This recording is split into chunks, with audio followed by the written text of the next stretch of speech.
Content warning. This is a genre with a lot of gore and dead bodies. The album covers are censored, but be warned. Also, the background is spaghetti, don't at me. Do you love watching torture porn horror movies? Is regular grindcore too political? Do you want to make songs about germs and dead bodies? I mean, that's oddly specific, but I got one genre for you. Gore grind! Let the feast begin!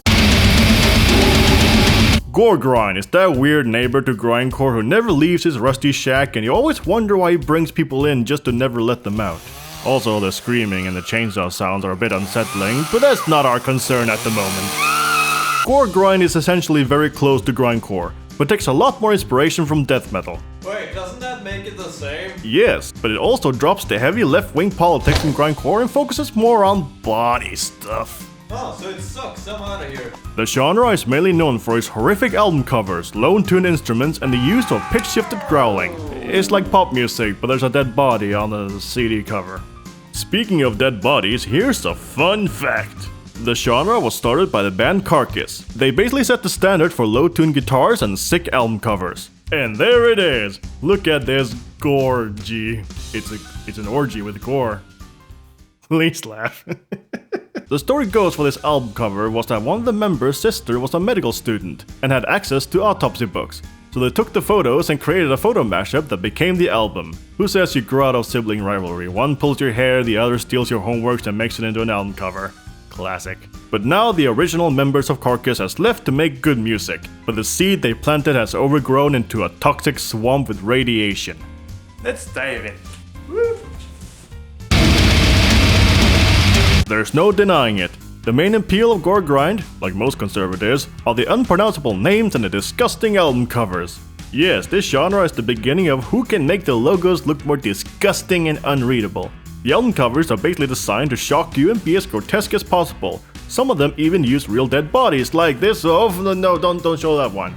How about, oh my gods, no, don't show that one either. Okay, how about, no, how does a woman's body do that? That's not how it works, guys.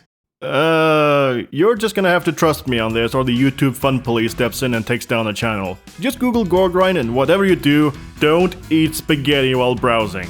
On second thought, don't Google gore grind at all. So yeah, just find the most sick in the head artist you can find with a weird gore fetish and have him draw the most goriest album cover you can muster. Alternatively, get yourself a big pop-up book of dead bodies and start your photo collage. Now, let's look at how to make a disgusting looking band name. Well, first, you need a disgusting name.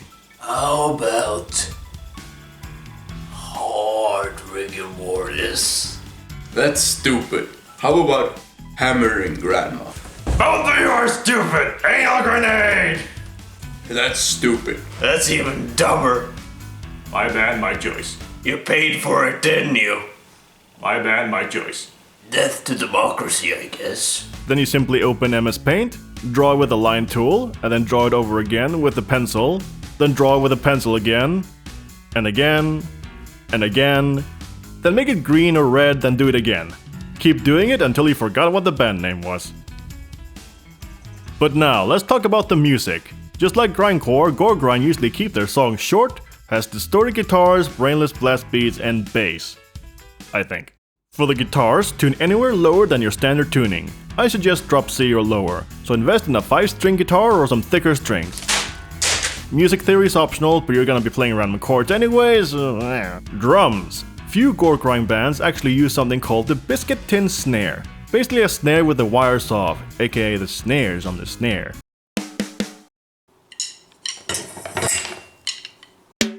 So it sounds like a weak bongo drum. We're poor. The biscuit tin snare sounds pretty awful, but when you're playing blast beat at 210 BPM, no one's gonna care except the elitist. And they're too busy learning music theory and mixing and writing music with meaning and stuff. But we're not talking about that, we're talking about people who think writing songs about gore while wearing t-shirts with dead bodies will get them laid. I mean, maybe education isn't their strong suit. But speaking of no education, bass. Feed your bassist plenty of spaghetti. Use the vomit as a reference for the album cover or the bass tone. Or both. The only thing stopping you is your imagination. Vocals. Do the same kind of growling as grindcore or any other death metal band. But gore grind goes the extra steps and add pitch shifted vocals. It's basically auto-tune for people who don't want to say they use auto-tune. Oh gods, gore grind is pop music for the metal world. You can also add a flanger effect. These effects on the vocals give it that water going down the drain feel, making the vocals feel watery and extra hard to hear what you're gurgling about. As for the lyrics, pick a horror movie. Any horror movie with a good gore scene. Write a song about that, but convey the message as simple as possible. Alternatively, find a story of a real murderer, write about that, or find a book on pathology or body parts and pick out random words pretending they are lyrics. Right. Some people would say that gore grind's lyrics are homophobic, sexist, and racist, and they'd be right. The topics are surprisingly limited to these awful things, and many gore grind bands end up feeling the same. But what are you gonna do? Write non-hateful music? That takes effort. Now that we've seen enough dead bodies, we might as well start recording while their haunting faces linger in our nightmares. Set the project BPM to anywhere over 210. Anything lower is not gore grind. Load up your drum minion and find a snare with the wires off. For guitar, high gain amps with 2 distortion pedals, minimum. For bass, the more distortion and less audible, the better. Song structure, you only need 2 drum riffs, some fancy opening and a blast beat.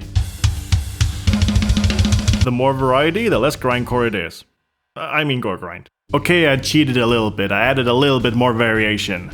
I felt the song was a little bit short, like 10 seconds short. So I added some minor variations, a fill here, that scat Buddha Buddha beat here, and a few more variations. But other than that, completely legit gore grind. Anyway, now comes the fun part, the vocals. After recording some gurgling for a few takes, Take a axle, take a screw. Add a pitch shifter to make it more brutal. And add fast flanger to get that wet feeling. Then add a second track, copy paste the vocals, pitch the second vocals half down to the first track. Then add your favorite distortion.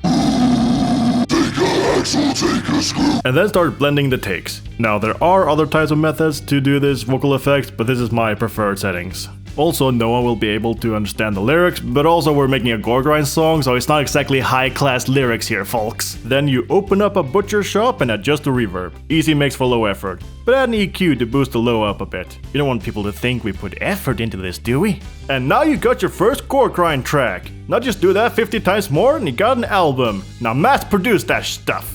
This seems familiar. No, it's not, it's gore grind. Yeah, but beside the vocal effect, it's exactly the same.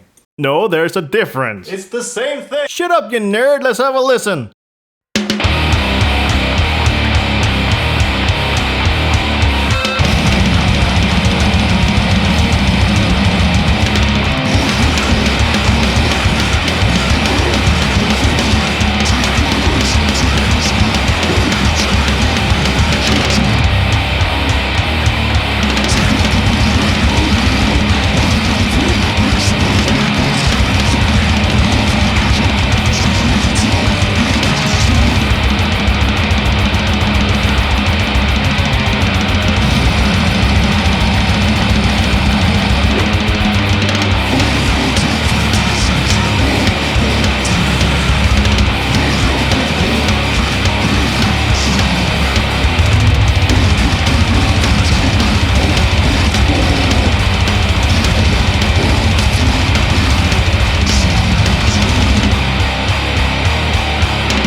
Congratulations! You need a psychologist and basic etiquette training, but at least you got some terrible tunes to listen to on your way. I'll never sleep again. The end!